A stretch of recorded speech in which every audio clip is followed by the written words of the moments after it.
Okay, let's have our first batch of words. So we had some words the other day. So far, what are the words that you know to describe differential equations? Ordinary, partial, and order. Differential equation. Nice. Linear.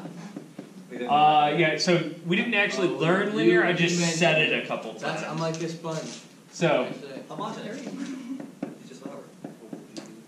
okay, so these are the words that we know so far. I'm going to add like 4 to that. So, today I'm going to talk about first order linear equations. And really I should... Okay, I'm going to do this. I'm going to stop saying those 2 words because I'm only going to talk about ordinary differential equations in this class. You guys cool with that? That's literally just a slim one of the words. Okay?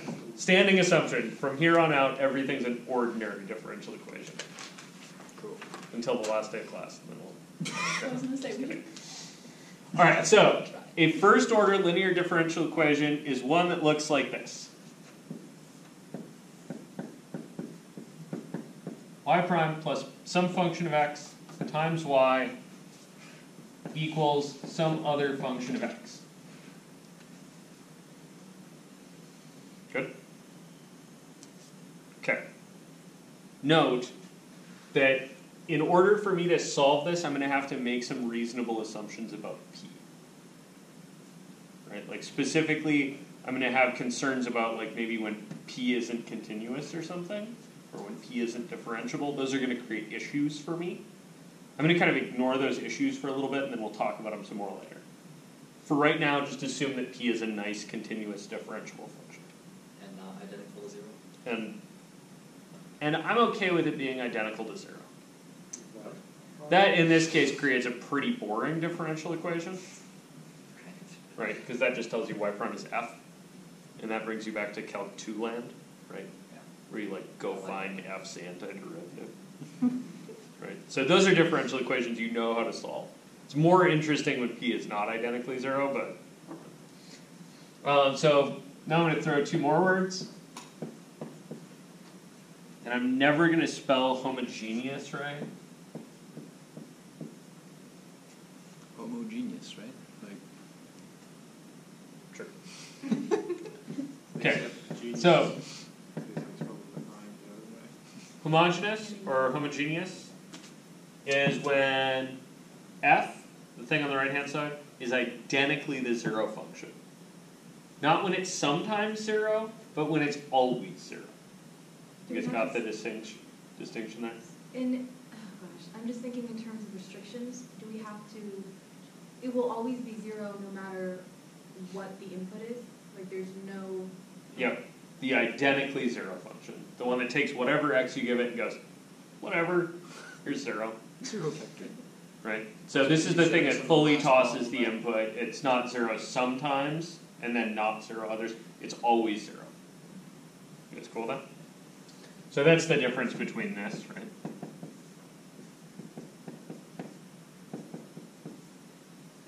So like in this guy, this is a question, right? Like when is x 0? And this is a statement. This function's always 0. That's good with that? Okay. The other version is, creatively enough, non-homogeneous.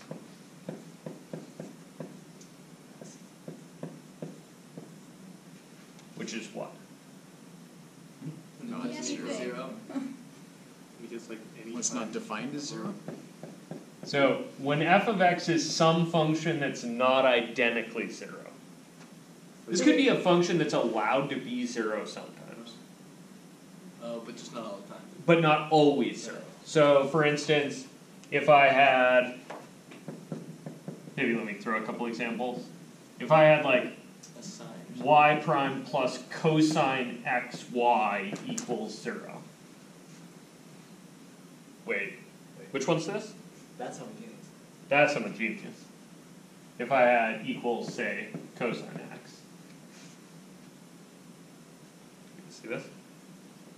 So it's really the thing on the right-hand side, and cosine x is certainly sometimes 0, right?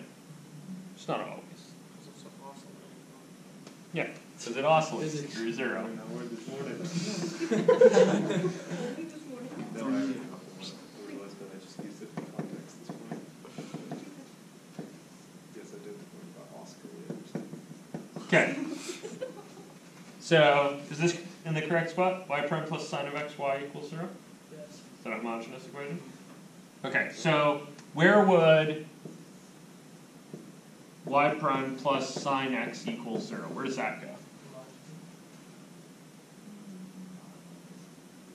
Actually, Oh, but there's it's not there's no y. Good. That's There's weird. no y, right?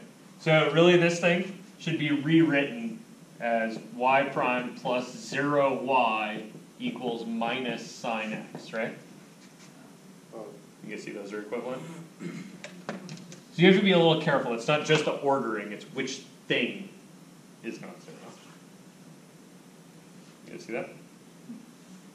Okay, so the other crucial thing here is that in order to be first order linear, this p of x has to actually be an honest function of x.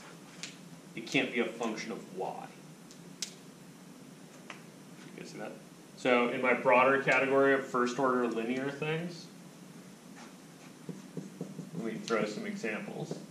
So example, first order linear DE and non-examples. Can you guys come up with a couple? What's an example of a first order linear differential equation? slower. E1. What is an example of a first order linear differential equation? Y prime plus x squared y by sine of x or something?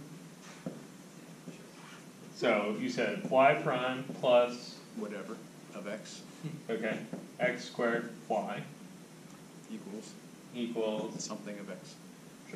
1 over x. Can you have a coefficient in front of y prime? Kinda. So we don't care. So I can certainly rearrange if there's a coefficient on y prime. It's not a 0. Yeah, as long as it's not 0. If it's 0, what do you get? So in other words, she's asking like, dude, you really probably could have just written a of x y prime plus b of x y equals c of x, right? Maybe f of x is more appropriate there. Yeah, I totally could. To get from here to there, what do you do? Divide by a of x. Divide through by a of x. If a of x is 0 at some point, Then it's that's just weird. weird, right? But that's the same thing as if p of x is discontinuous at some point. You guys see that? So there's some kind of reasonable interplay there. This is a reasonable alternative as long as you worry about when a is 0. Okay. You guys see why you would be concerned? This is not a differential equation anymore. Yeah, it kind of switches there, right? So if I thought about what happens when x is such that a of x is 0, then it stops being a differential equation at that point and starts being a regular equation. And the techniques for solving differential equations are way different than solving regular equations. You guys see that? So there's some concern there. The other concern is, what if a of x is identically 0? So if a of x is actually 0, then this form becomes not a differential equation anymore, right? It's just y is f over b. Like, you don't need any techniques to solve that. It just is what it is. I mean, I guess you need division. That kind of makes sense? All right. Can somebody give me a not example? 0 y prime. Y double prime. Good. So y is x over 2, right? Is certainly not a first order linear differential equation because it is specifically not a differential equation at all, right? It's an equation. What else you got? Like Chris said, y double prime? Good, yeah. Y double prime equals 7. whatever your favorite number is. Right? Why isn't that a first order linear differential equation? Second order. Because it's a second order linear differential equation. How am I confident that's linear? Is it equal to 7? Yeah, dude, if that's not linear, we've got problems. Right? So like, I can look at my first order linear and guess that second order linear is probably going to look like some y double prime plus, I don't know, some coefficient and then y primes and then some coefficient in y's. Do we have to have a y prime if it's second order? Yeah. In the same way that here I don't have to have a y prime. Or a y. A y. So for instance, one of these, like y prime is minus 9.8. Is that homogeneous or not? That's not homogeneous. Good. That's non-homogeneous. You It's have the to have easy y, kind of right? non. You have to have the y to be homogeneous. No.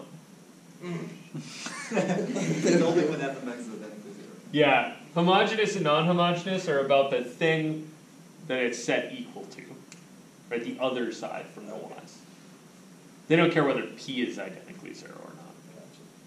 So we're looking specifically on the dependency of x, not of the y value. It's just, Yeah, we're looking specifically for the function that's only attached to x's and isn't attached to the y's or y primes.